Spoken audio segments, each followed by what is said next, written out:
Hi, and welcome back to the Miami Real Estate Podcast. I'm your host, Omar, Communications Executive here at Cervera Real Estate. Joining me in the studio today is the one and only Jesse Ottley, President of Development Sales for Cervera Real Estate. Jesse, welcome back. Thank you, Omar. Great to be here. It's super exciting. The podcast is doing so well, and congratulations to you. Thank you. And I say welcome back because we our listeners probably don't know this because we tried to have Jesse on in the first batch of episodes way back in 2017, but we forgot to hit record.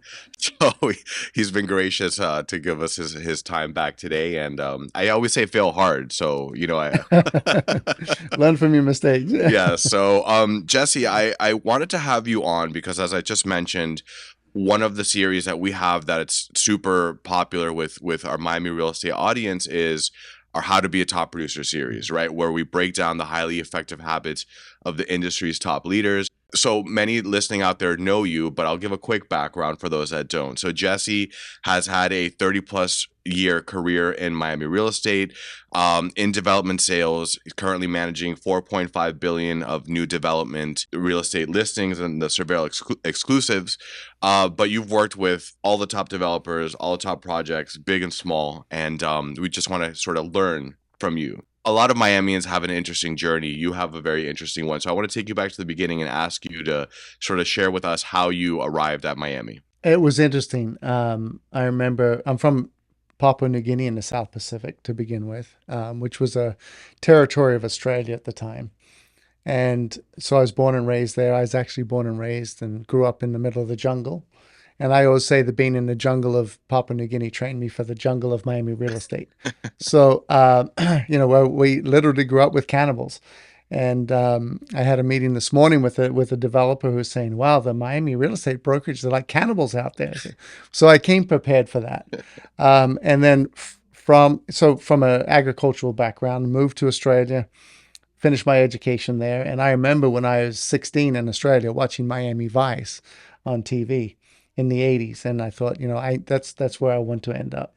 So it was always a dream, very aspirational for me, even though the way Miami Vice sort of depicted Miami at the time wasn't that attractive, but I wanted to be here one way.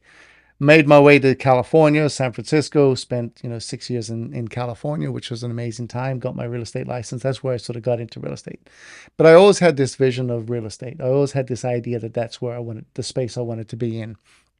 From there, I moved to Venezuela, sort of a return to the jungle, if you will. And it was an amazing time to be in Venezuela. That was in the late 90s.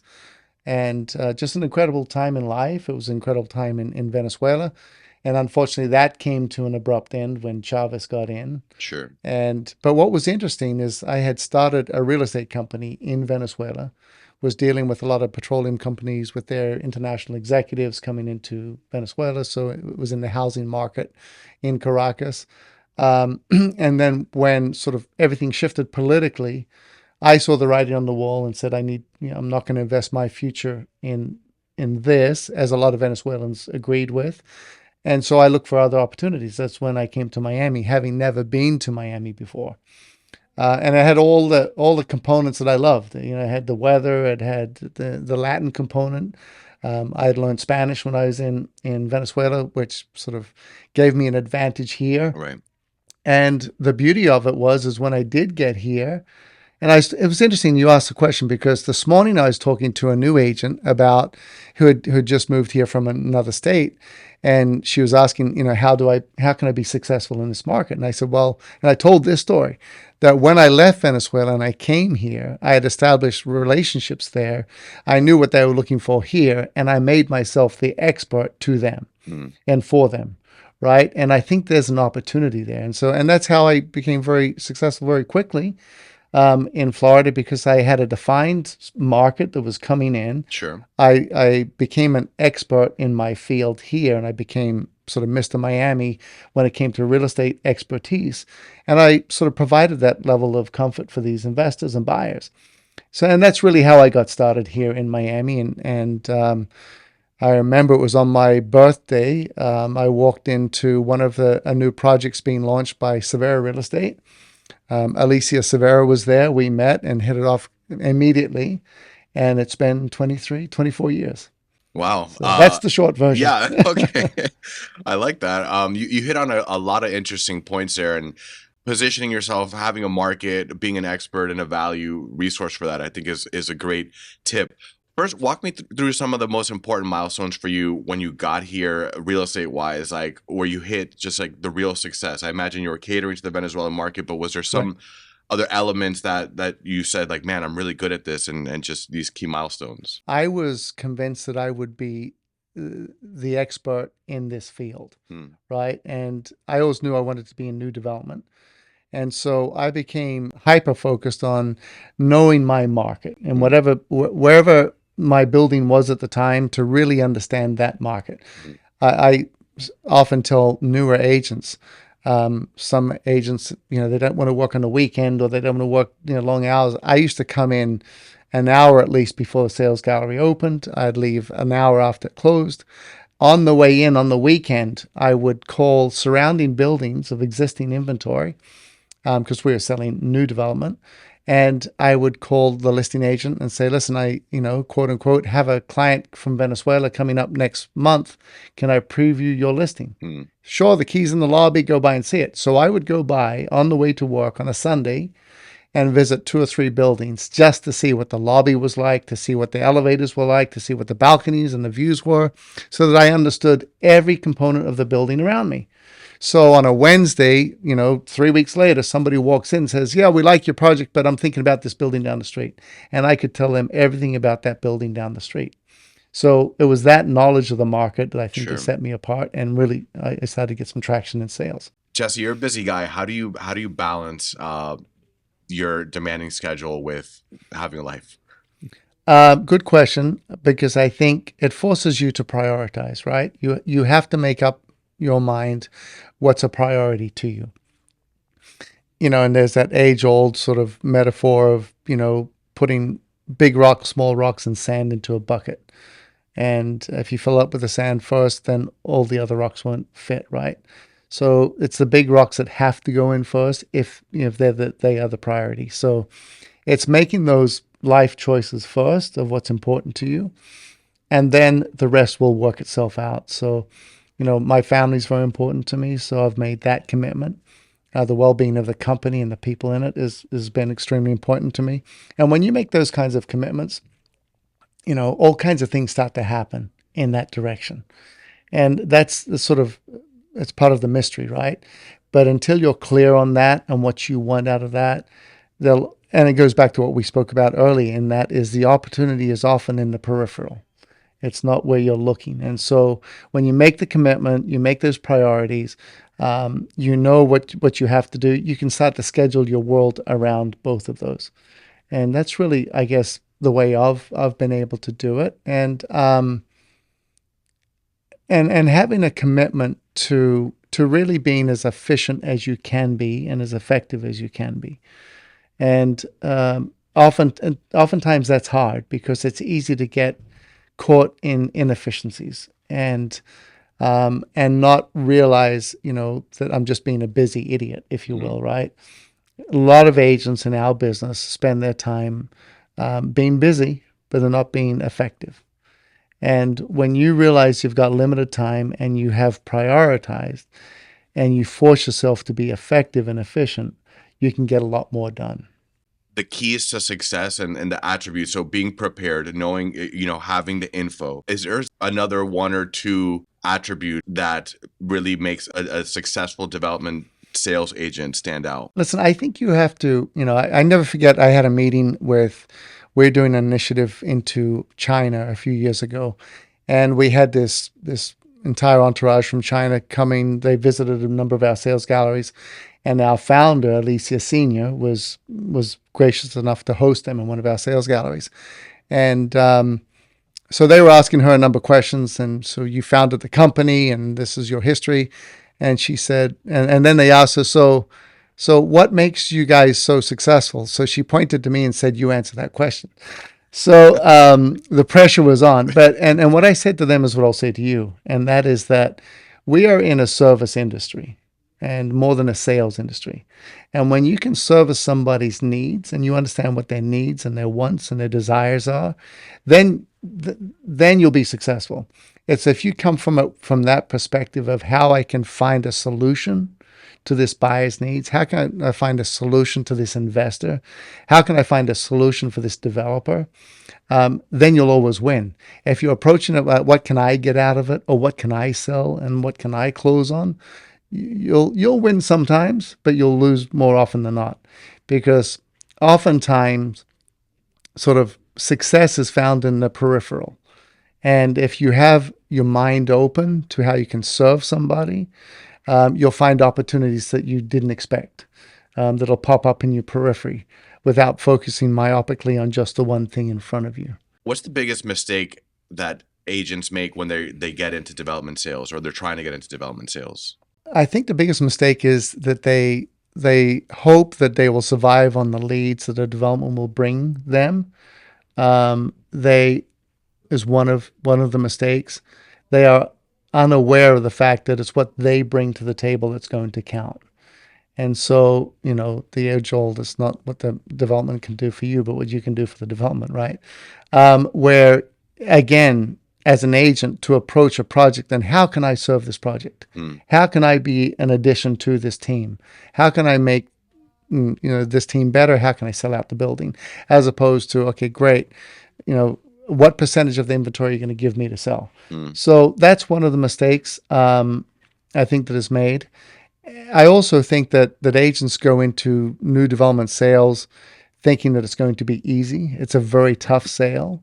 And I think it's more, you need to refine your skills as a salesperson, in the sense that being able to really qualify prospects, being able to identify the unique selling proposition of a building, match that with the needs of your qualification of your client, and then to convert all of that into a close. What I think one of the fatal mistakes that in-house development salespeople make is that they become presenters. And I often tell them, if I go to the, Miami Beach car show once a year, and you have this, model standing in front of a, 6,000 horsepower Chevy, telling them about the horsepower and the wheelbase, they're presenting. They're not selling anything. So you have to be careful, in-house agents, that you're not just presenting and you pass your time presenting. So it was a great week. We did 14 presentations this week.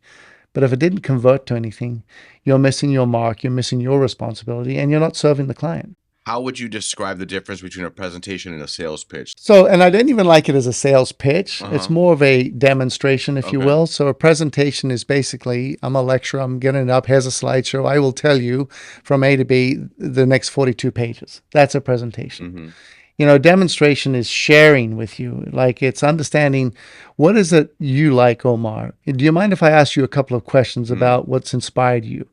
What else have you seen that really moves you? What is it in your last home that you owned that you would like to see in your next home? Let me understand you, and then I'll share with you what we have that could match that. So it's not presenting so much as really is like sharing. Connecting and hearing. I think that makes total sense. And I've seen effective agents where right from the get-go, they're asking questions, where you're from. Oh, I lived down the street from such and such, or we have this school in common, something where they're listening. And listen, at the end of the day as well, Omar, is people buy from people they like. And they like you when you, to your point, they connect with you, right? And if you connect with somebody because you genuinely are interested in connecting with them, that makes a big difference. And I think that's one of the mistakes that a lot of agents make, is they're there to present a product, not to connect with the person. Sure. And we have some of our executives that I've seen, and some of our top salespeople who do that very well. The presentation is more of a conversation. And that becomes a dialogue between two people. And when you have a dialogue between two people, a sale will be made. Take me to the closing table. So you have a great conversation, an effective sales pitch. How do they get to close? It's always this awkward stage that new agents particularly feel, okay, now I've done the presentation, then there's this big clunk as I shift gears into the closing process, right?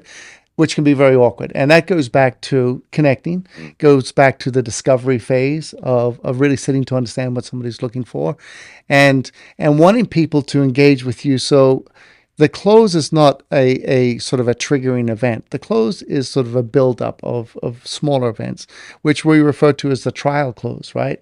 As you go, does that make sense to you? Is that interesting to you? What about that resonates with you? Or, do you prefer the one or the two bedroom, the two bedrooms? Why? Well, my family's, and so you start to dig into the reasons of whys. People will always make a decision based on their whys, right? Their needs, Right. And not on the hows. So salespeople spend a lot of time on how to do things, how this works, but not why it works. So a close begins early in the presentation, early in the demonstration of understanding the client, making sure the product matches for you. So when you get the head either going up or down or side to side, you have engagement. So now let's choose what is best for you.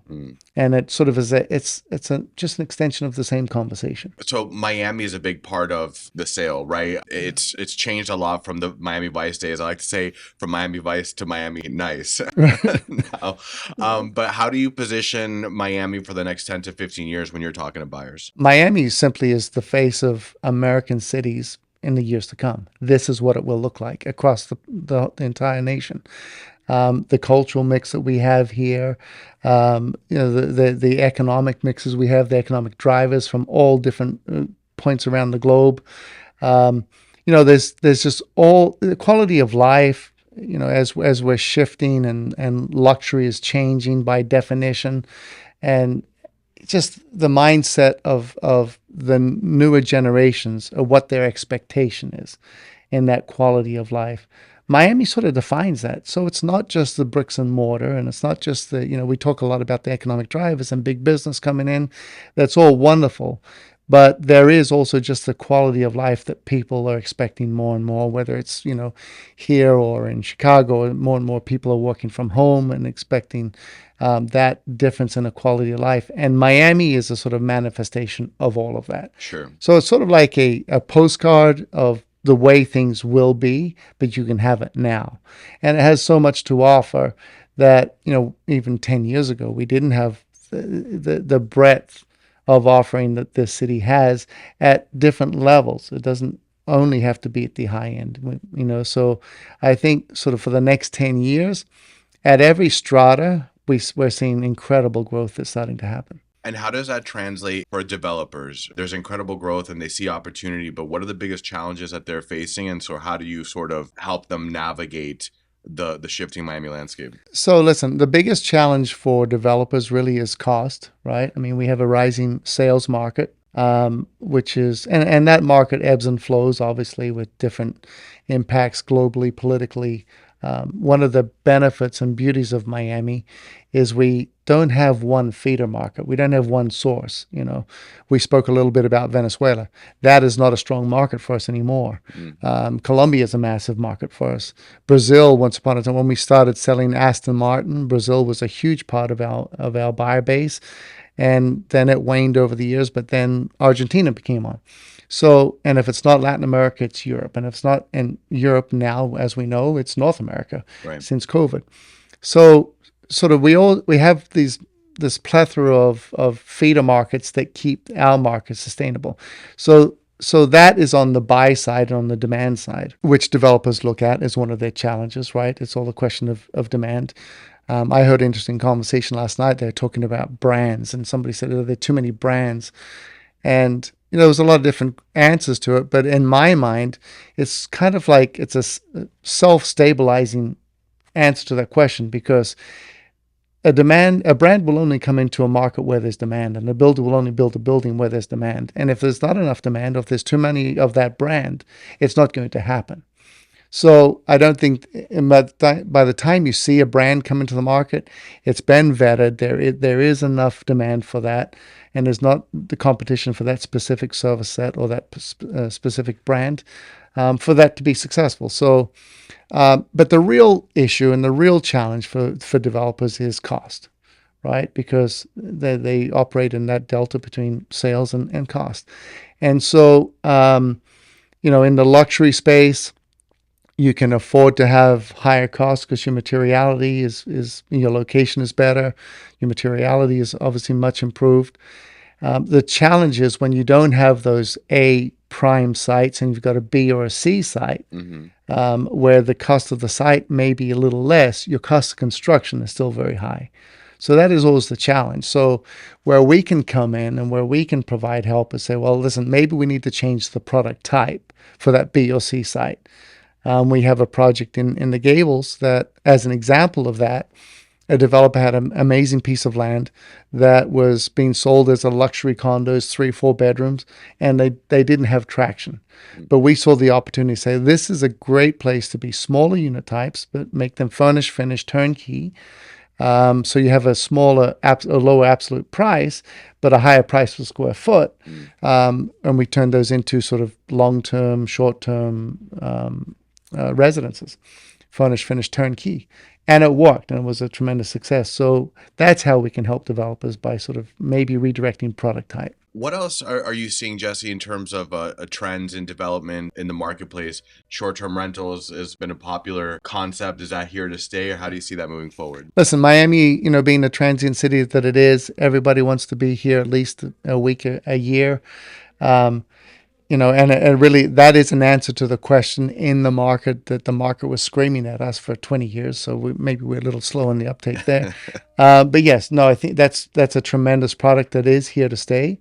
Um, I think the hospitality brands coming in to these condo hotel models is sort of, it's an old model. It's come and it's gone, but people own real estate differently anymore, right? Mm. This is not your grandfather's real estate market where you bought a house and that's what you had until you were 85. Um, People buying in Miami now, this oftentimes is their third, fourth, fifth home. So the idea of using it for a month of the year is not completely foreign to a lot of people. So from the traditional model of saying, well, I may not, I need to own it, live in it, appreciate, get a mortgage on it. That model isn't everything anymore. So there are different product types that sort of are coming into the market. Going back to the business of the real estate, you've seen a lot in your career, and what has changed the most, and what do you think is the biggest challenge moving forward that realtors will face? I guess what has changed the most in Miami really is how these different, suburbs, if you will, have grown. Um, if you drive around Miami, once upon a time there was only Brickell, and there wasn't even South Beach. That wasn't a thing. Right. We were there when the name Sophie was sort of coined. In partnership with Related Group, sold a number of those buildings on south of Fifth, Sophie, and so that was a very rough part of town. And the whole evolution of South Beach is sort of a great example of how it's changed in Coconut Grove, it's changed in downtown Miami, it's changed in Edgewater, obviously Wynwood, Aventura. So all these centers have really turned into, and they're starting to connect with each other now. So downtown obviously connects with Brickell, that then connects with Coconut Grove, and it's becoming one, larger connecting city. So that's been a significant shift. In Miami, obviously, the level of luxury that has come in now we've never seen before. That is a dramatic shift.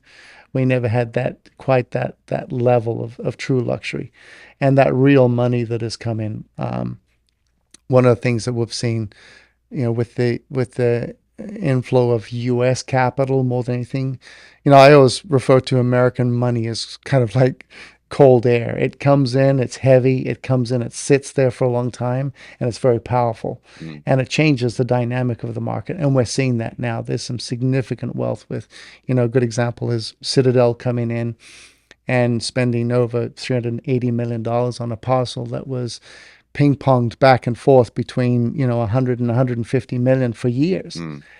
But when that true American wealth comes in, it sets new bars. And so that's a quantum shift that we've seen in Miami as well. What are you most personally, on a personal level here, what are you most excited about, passionate about moving forward? For me personally, it's about innovation, change, improving, making things better. That to me is very personal. And I try to apply that and we get very frustrated sometimes in everything that we do, right? We're trying to find better ways to sell, better ways to provide services to people, better ways to help our developers, better ways to market, better floor plans, and working with our architects. So innovation and improving and making things better and more efficient is sort of what I find most exciting. And when I see product that's come into the market, like we've spoken about, the short-term rental product that is an innovation in the space, that to me is very exciting because you really are changing the way the game is played and the way business is done. How do you want to be remembered as a real estate professional? As somebody who cared for the company, cared for the people in the company, cared for our clients, as somebody who wanted to make a difference in people's lives. I've said often that in the world of bricks and mortar, it's the people that count. And I firmly believe that. And that is something that sort of drives me every day, is how we can create a company and we create these incredible buildings to make people's lives better. Any habits or routines that you have that you think have been instrumental in your success? Listen, I heard something the other day which is kind of poignant, and that is that find something that you like doing and do it for decades. And that's sort of what I've done. And in this world of right now and I need it now and immediate gratification, that's kind of a shock because, every self-help out there is, do these 12 habits and you'll be rich in 30 days. That's sort of been what I've done. I've found what I like to do around people I like, and I've done it for decades. What would be your biggest advice to a realtor starting their career? What would be the biggest takeaway do you want to leave them with? I think surround yourself with good people. Choose wisely the people in your life. And it's kind of interesting. It goes back to that, as we deal a lot with concrete and steel and bricks and mortar, I always come back to the people. So choose carefully the people you're going to build your business with, because they're the ones that through thick and thin, through high and low, that will do more for your career than any building that you'll ever sell. I love that. And speaking of time, we're gonna cut it there. Ladies and gentlemen, this was Jesse Ottley, President of Development Sales here at Cervera Real Estate, on how to be a top producer for the Miami Real Estate Podcast. Jesse, it's been a pleasure chatting with you. You shared some great insights. I think our listeners got a lot out of it. So thank you for being here today. Thank you, Omar. Always a pleasure. So make sure to subscribe to the Miami Real Estate Podcast. Find us on Apple, Spotify, wherever you listen. We'll see you soon. Until then, remember that here in Miami, the future is always bright. Take care, folks.